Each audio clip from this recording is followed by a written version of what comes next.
La personalidad mágica. Lo siguiente es una exploración del concepto de personalidad mágica, basándonos en las canalizaciones de Ra y de Q'uo, complementado con información del esoterismo occidental, como son el hermetismo, la cábala y la alquimia. Comencemos. Vamos a hablar de algo que no es simplemente un concepto espiritual, ni tampoco una fantasía esotérica. Vamos a hablar de una construcción operativa, una arquitectura sutil, un objetivo profundo para quien ha decidido recorrer el sendero del desarrollo interior con seriedad. Me refiero a la personalidad mágica. Este término, personalidad mágica, aparece con claridad en las canalizaciones de Ra y más tarde en las canalizaciones de Q'uo. Ambos son una compleja conciencia grupal canalizada por diferentes miembros del grupo llamado LL Research. Y bien, ¿qué es la personalidad mágica?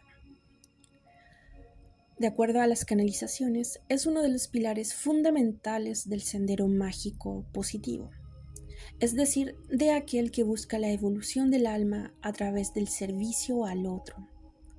Se refiere a la sabiduría encarnada y a la devoción sin dogma.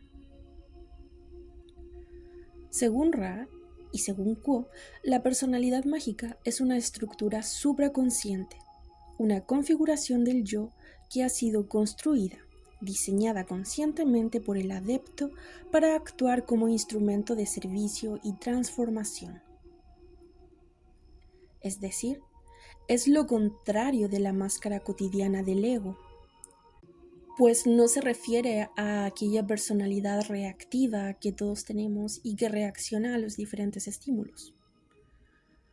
Por el contrario, la personalidad mágica es una forma de yo altamente deliberada, ensamblada con intención, sostenida con energía y alineada con una visión trascendente del ser. La personalidad mágica no se construye para mejorar tu vida. No es un yo más feliz, más especial ni más evolucionado, sino que es un canal, una forma de acceso a niveles de conciencia superiores, desde donde el trabajo mágico, ya sea meditativo, ritual, energético o simplemente relacional, puede ser llevado a cabo con eficacia. En este sentido, Ra la vincula directamente con el acceso a la inteligencia infinita. Es el puente entre el yo encarnado y el yo superior. Pero ese puente no es automático, no se activa por solo desearlo, sino que para desarrollar la personalidad mágica se requiere, como es esperable, disciplina. Se requiere alineación y se requiere por sobre todo tener la voluntad y el propósito de desarrollarla. Y en este sentido vamos a hablar de la tríada entre meditación, contemplación y ritual. Q'uo repite una y otra vez que la personalidad mágica se construye mediante estas tres herramientas fundamentales. Por un lado, la meditación, que es un método de silenciamiento de la mente y de apertura interior. Otro pilar es la contemplación, que se refiere a la reflexión activa y deliberada sobre los símbolos, principios y experiencias. Y por último está el ritual, que se utiliza como acción simbólica y energética que fija la intención en el plano del acto. Es decir, no se trata simplemente de visualizar una versión idealizada de ti mismo. No se trata simplemente de escribir aquellas cualidades que quieres desarrollar y comenzar a decretarla. No, Acá se requiere un trabajo más riguroso. Y ese rigor tiene más que ver con el alquimista que con la positividad del coaching espiritual. La personalidad mágica implica depuración, concentración y construcción. Implica tomar las riendas de tu campo energético y modelarlo con precisión. En ese sentido, Kuo es claro y dice que la personalidad mágica no es espontánea, no es natural, sino que es un artefacto espiritual, es una herramienta. Y como toda herramienta potente, puede abrir puertas si es que se acompaña de un trabajo espiritual serio. Ahora bien, el concepto de personalidad mágica no es exclusivo de las canalizaciones de Ra y de Kuo, sino que tiene comparaciones y resonancias notables en otras corrientes esotéricas, como por ejemplo la cábala, la alquimia, el hermetismo o incluso el budismo. Veamos. En la cábala, la personalidad mágica puede verse como la construcción del Merkaba, el carro divino, o incluso como la vestidura del alma, que en cábala es una forma energética que permite al iniciado ascender por los planos del árbol de la vida con seguridad y dirección. También el paso del yo ordinario, asociado con Malhut y Yesod, al yo superior, asociado con Tiferet, implica una reconfiguración de la personalidad. Ahora veamos la personalidad mágica en la alquimia. Acá es análoga al proceso de creación del cuerpo glorioso o corpus subtilis de la alquimia. Este cuerpo no es físico, pero tampoco simbólico, sino que es una estructura operativa intermedia entre lo visible y lo invisible. Para la alquimia, el devoto disuelve los elementos burdos de su psiquis y construye un nuevo contenedor, llamado el vaso alquímico interno, donde la transmutación se produce. Si tomamos otra corriente, por ejemplo el hermetismo, vemos que la personalidad mágica es semejante al magnum opus del iniciado, es decir, un yo transmutado que sirve como punto de contacto con los planos superiores. Es la herramienta que permite al mago operar sin ser arrastrado por los vaivenes del ego inferior. Y en el budismo encontramos el principio de la deidad yoga. Acá el practicante visualiza y asume la forma de una deidad como vía para disolver el yo ilusorio y conectar de esta forma con su verdadera esencia. Esta deidad es también una personalidad mágica, temporal, vista solamente como una herramienta, que se crea con intención de elevar la conciencia. Por tanto, en todas las tradiciones místicas existe una figura de la personalidad mágica. Por ejemplo, en las tradiciones nombradas, hay un momento en el que el buscador debe dejar de ser simplemente él o ella misma, abandonar su neurosis, sus patrones y su historia personal, y se le exige asumir una configuración superior, más coherente, poderosa y mejor diseñada. Esa es la personalidad mágica.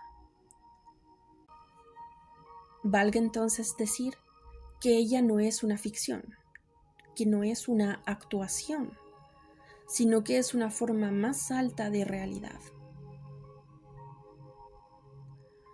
Veámoslo en un ejemplo práctico. Imagina que estás trabajando en sanar a otras personas. No eres un terapeuta convencional, sino que eres un canal de energía, un guía simbólico o simplemente un acompañante espiritual. Al ejercer este rol, tu personalidad habitual, es decir, tu yo, ese yo que duda, que tiene heridas, que tiene una historia personal, no es el mejor vehículo para esta tarea, por cuanto tu trabajo como sanador puede verse contaminado.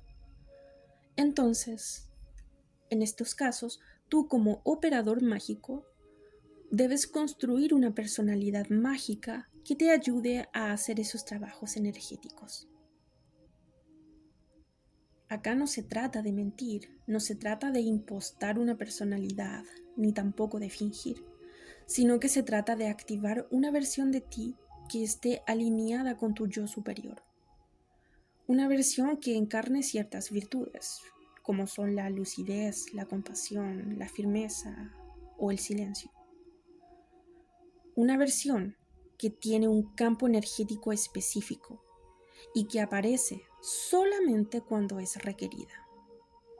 Y este punto es importante, porque no se trata de tú habitar esa personalidad constantemente, sino que de utilizarla solamente cuando lo requieres. Esta personalidad no es una fantasía, por cuanto si la alimentas constantemente con prácticas y con diferentes métodos, si la estabilizas, por ejemplo, con símbolos, y si asocias un nombre interno a esta personalidad, si asumes una determinada postura física en su actuación, un ritmo respiratorio, una forma de vestir o incluso de hablar, y si la cargas por sobre todo con una intención, cuando entras en ese modo, te conviertes en un canal. En esos momentos, tu ego habitual, tu personalidad habitual se retira. Tu estructura se mantiene, pero tu ego se retira y habita en ti tu personalidad mágica para ayudarte a cumplir tu servicio. En ese sentido, Kuo repite mucho en sus canalizaciones que la personalidad mágica no es un artificio para escapar de esta vida. Tampoco es una pose esotérica para sentirnos superiores, ni mucho menos es una máscara espiritual más, sino que en realidad es una estructura energética construida con devoción, con presencia y con trabajo sostenido, que permite que la luz del yo superior se derrame en ti, se encarne y se estabilice en esta densidad. Es decir, vuelvo a repetir, la personalidad mágica es una herramienta, es un puente entre tú y tu yo superior. En este punto vamos a ampliar un poco con el sistema de la Cábala. Por ejemplo, la Cábala también nos habla de este proceso con un lenguaje distinto pero complementario a lo que venimos diciendo. En el árbol de la vida se entiende que el alma humana está compuesta por distintos niveles de conciencia.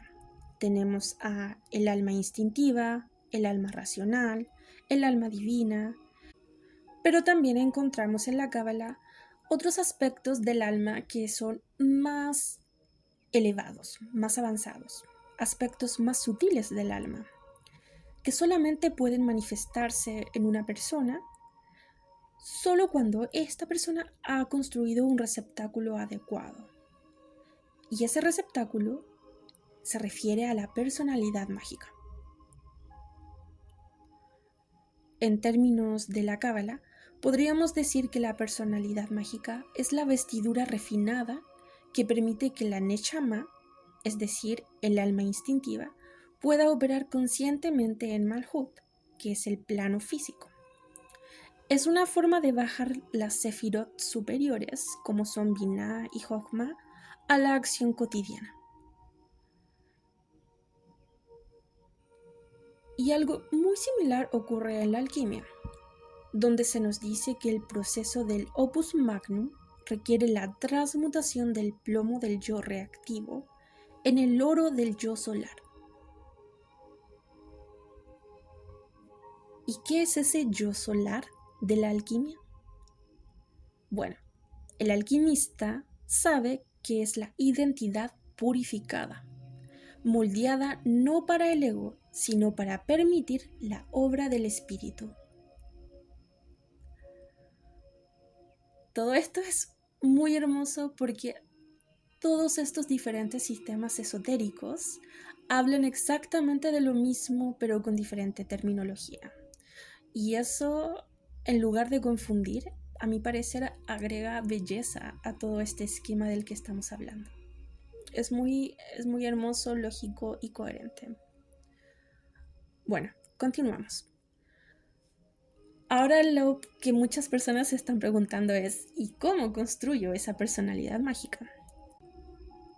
Remitiéndonos a las canalizaciones de Quo, nos dice que no es algo que aparece porque uno lo desee intelectualmente, sino que es algo que se cultiva a través del servicio, la disciplina y el recuerdo constante de quién uno es, más allá del drama humano. Y recomienda una práctica clave, que es la autoconsagración diaria. Esto no significa volverse monástico, sino que implica recordar con una intención profunda cada día y cada momento de tu día que tú eres la encarnación de Dios en la tierra.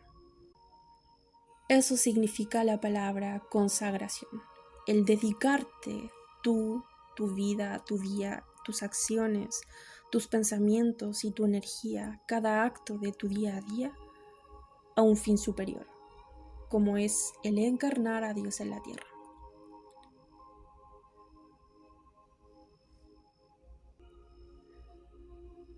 Y acá hay algo muy importante, y es que no se trata de huir de tus problemas, de tu negatividad, no se trata de huir de tu sombra ni de evitar tu herida, sino que todo lo contrario. Quo insiste en que la personalidad mágica se fortalece con la integración de todos los aspectos del yo fragmentado. Es decir, te exige una integración de tu ira, tu miedo, tus dudas. Te exige transmutar todo eso en amor. En términos de la alquimia, podríamos decir que te exige cocinar esa materia prima hasta que surja la piedra.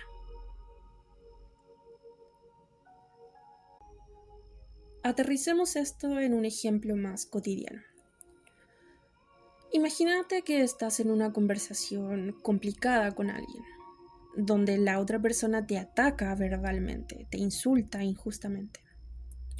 Acá lo que haría el yo reactivo, el yo habitual, sería reaccionar inmediatamente, sería defenderte, atacar o anular a la otra persona, o simplemente cerrarse y retirarse. Cuando actuamos de esa forma, sin lugar a dudas, estamos actuando desde el yo reactivo, desde el yo inferior. Por tanto, la persona que está desarrollando la personalidad mágica haría otra cosa. Utilizaría esa oportunidad para activar su centro de conciencia. Usaría esa oportunidad para retraerse un poco, para observar las reacciones que están surgiendo instintivamente en su interior y elegiría responder no desde la herida, sino desde la claridad. Y esto suena fácil en teoría, pero en la práctica requiere una práctica constante. Es un entrenamiento, es una práctica.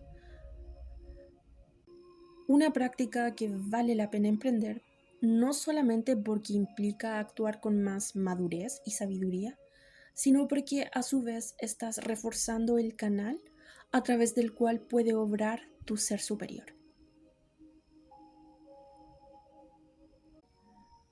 Hablemos ahora de la Trinidad mágica, de voluntad, fe e intención. Tanto Ra como Quo insisten en estos tres pilares y dicen que sin ellos la personalidad mágica definitivamente no se sostiene. La voluntad implica la capacidad de sostener una dirección más allá del capricho emocional. En términos herméticos, esto se asocia con el fuego interior, con el león alquímico. La fe no se refiere acá a creencias ciegas, sino a una certeza interna de que uno está alineado con el diseño superior. El mago necesita saber que está siendo guiado, incluso cuando no entiende. Y por último, la intención pura. Y esto es clave, pues muchas técnicas esotéricas fracasan porque el operador quiere algo para sí. Quiere sacar provecho de lo que está haciendo, del esfuerzo que está haciendo. Y acá hay que tener presente que el verdadero canal mágico está limpio de cualquier deseo personal y que su actuar está guiado por un deseo profundo de servir no a sí mismo, sino de servir a la luz. Estos tres elementos, voluntad, intención y fe, configuran una especie de motor espiritual que magnetiza la estructura energética adecuada para que la personalidad mágica se ancle.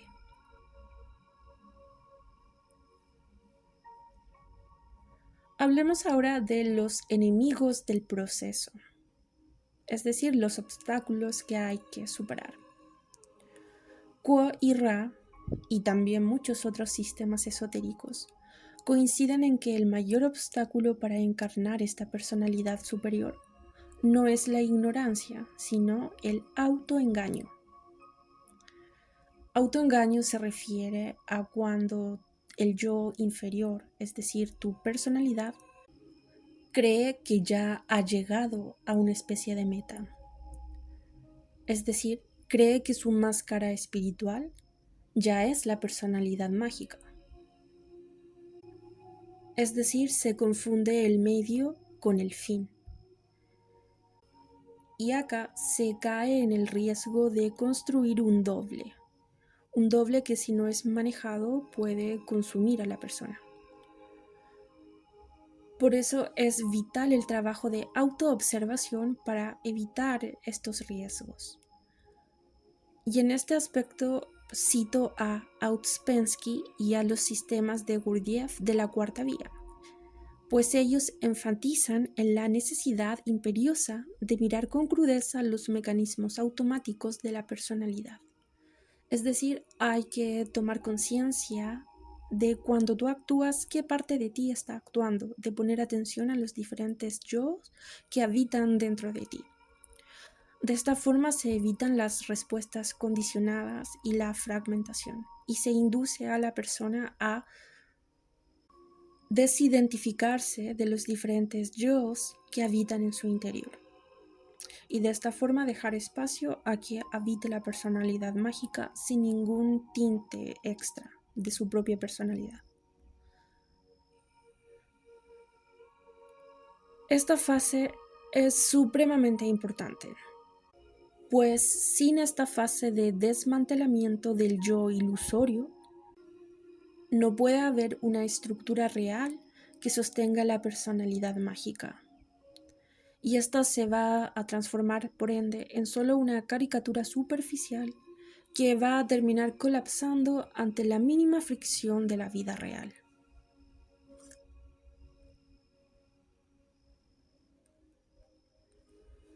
Y bien, supongamos ahora que la persona es capaz de desarrollar y sobre todo de sostener esta personalidad mágica.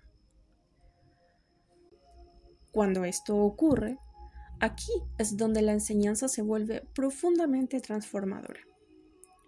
Q'o dice que cuando la personalidad mágica está operativa, la persona ya no reacciona desde la historia personal, es decir, la personalidad reactiva se deja de lado y comienza a actuar una presencia arquetípica.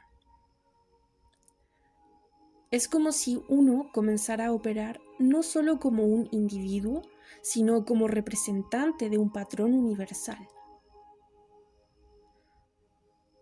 Esto que acabo de decir es sumamente importante y hay que analizarlo en distintas capas de profundidad. Recomiendo que si alguien está interesado, profundice sobre lo que acabo de decir. Sigamos. Cuando la persona encarna la personalidad mágica, acá no se pierde la identidad. La persona sigue siendo esa misma persona, no es que desaparezca y venga otra persona a poseerlo o habitarlo. Lo que ocurre es que la persona se vuelve, por decirlo así, más luminosa, más funcional, más operativa.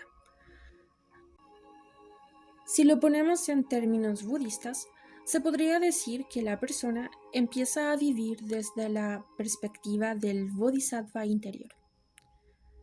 Es decir, desde ese ser que ha comprendido que su existencia está al servicio del despertar de todos, no solo del despertar de uno mismo, sino de todos.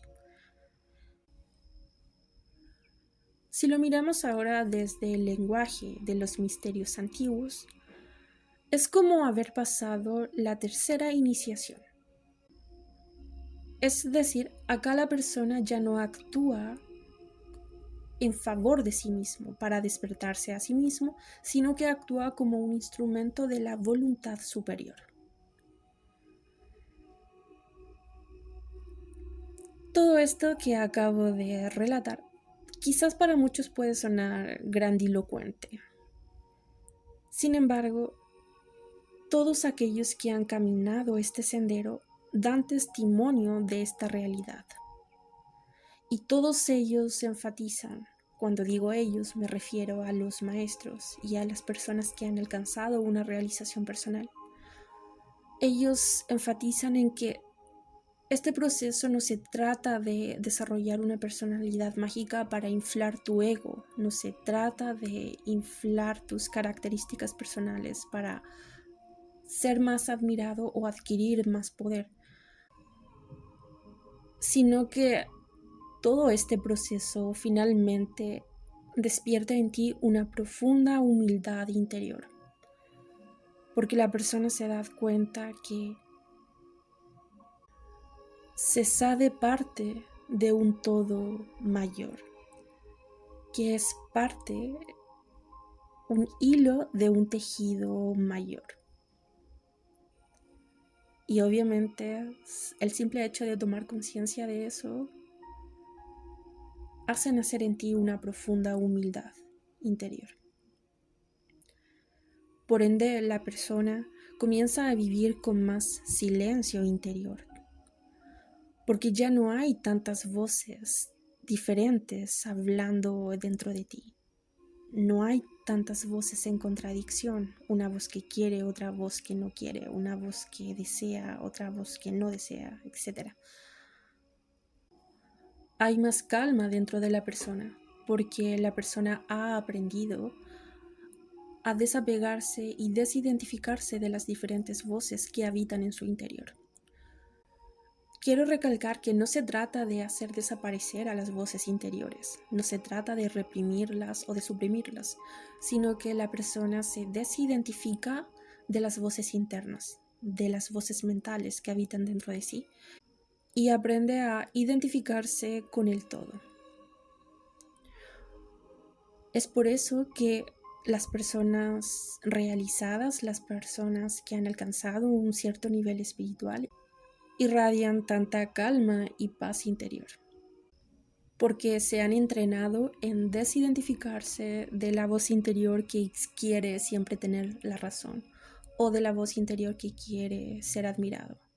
No es que estas voces hayan desaparecido, sino que la persona se ha desidentificado de ellos y ha desarrollado la capacidad de identificarse con el todo.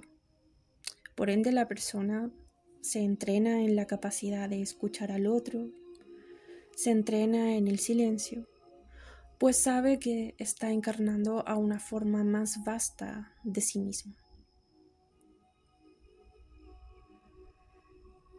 Y bien, volvamos entonces a la pregunta de ¿cómo lograr la personalidad mágica? Esto que suena tan interesante. Y bueno, lo cierto es que es un camino.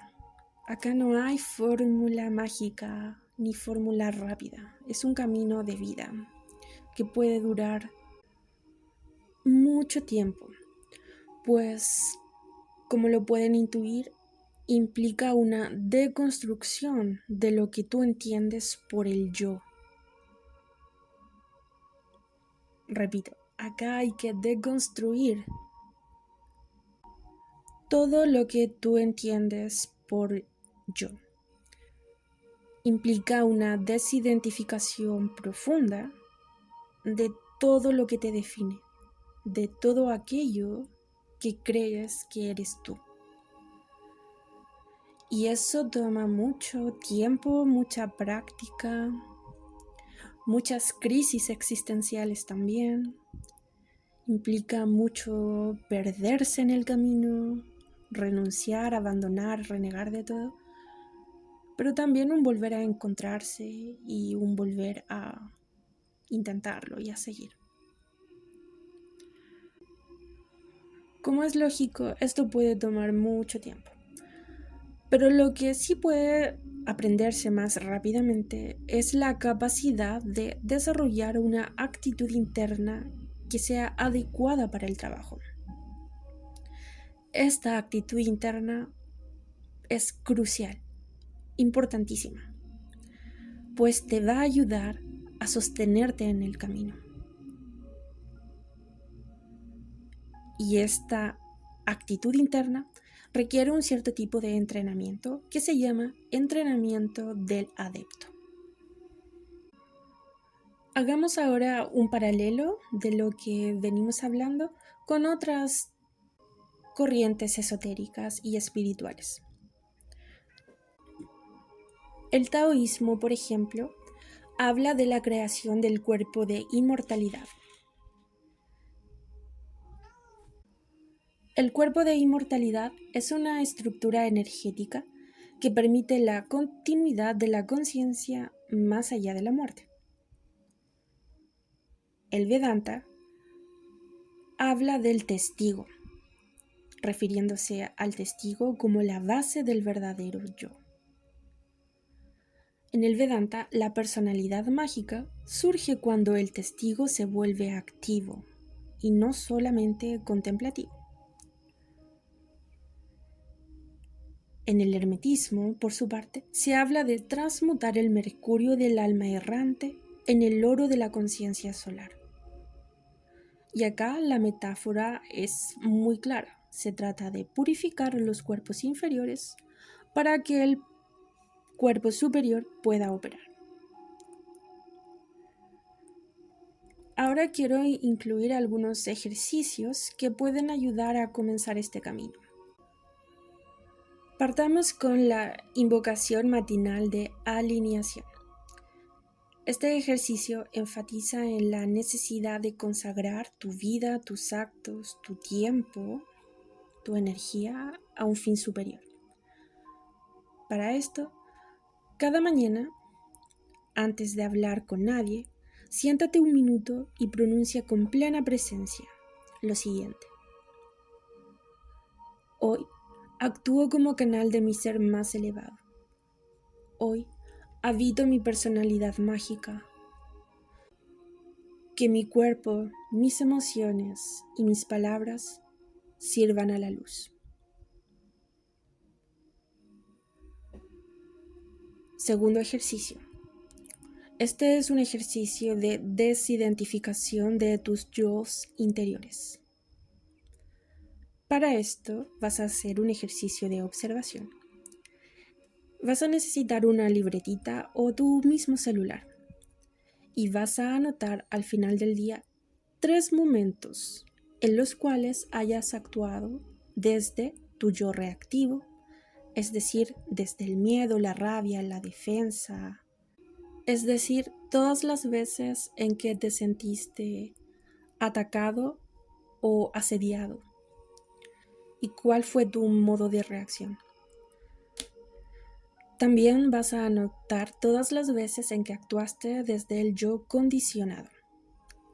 El yo condicionado son las veces en que actúas por costumbre o por mantener cierta imagen frente a ti misma o frente a los demás.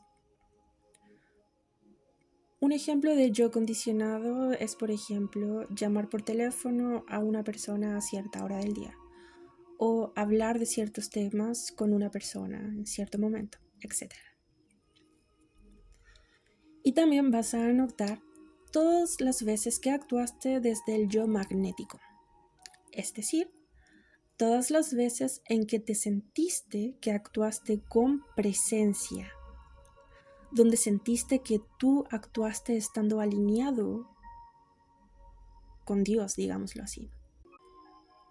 El objetivo de este ejercicio no es juzgarte a ti mismo, sino que es tomar conciencia de cómo nuestro yo, que creamos único y unificado, se compone de diferentes elementos. Y esto también nos ayuda a desidentificarnos de todos esos yos que habitan en nuestro interior y aprender a reconocerlos cuando, por ejemplo, el yo reactivo se activa o el yo condicionado se activa o el yo infantil se activa, etc. Y vamos a terminar con un ejercicio de consagración, esta vez en la noche. Para eso, antes de dormir, vas a repetir internamente: hoy avancé un paso más hacia mi forma esencial. Entrego lo vivido al fuego de la transformación. Y que el sueño me sirva como templo invisible para mi progresión. Obviamente las frases que te estoy dando acá las puedes adaptar a tus propias creencias, pero siempre manteniendo el espíritu de consagración. En la mañana de consagrar tu día a un fin superior y en la noche de lo mismo, de consagrar tu noche, en este caso tu sueño, a un fin superior. De todas formas, estos ejercicios no suplen en ningún caso la observancia de alguna corriente esotérica en particular. Si ya estás, por ejemplo, en el camino del Zen, en el camino de la hermética, de la cábala, de la alquimia, en fin, son muchas las vías que llevan a Dios. Si ya estás en un camino, entonces que lo que acabas de escuchar te ayude como complemento o como incentivo a redoblar los esfuerzos en tu práctica y a persistir en ella.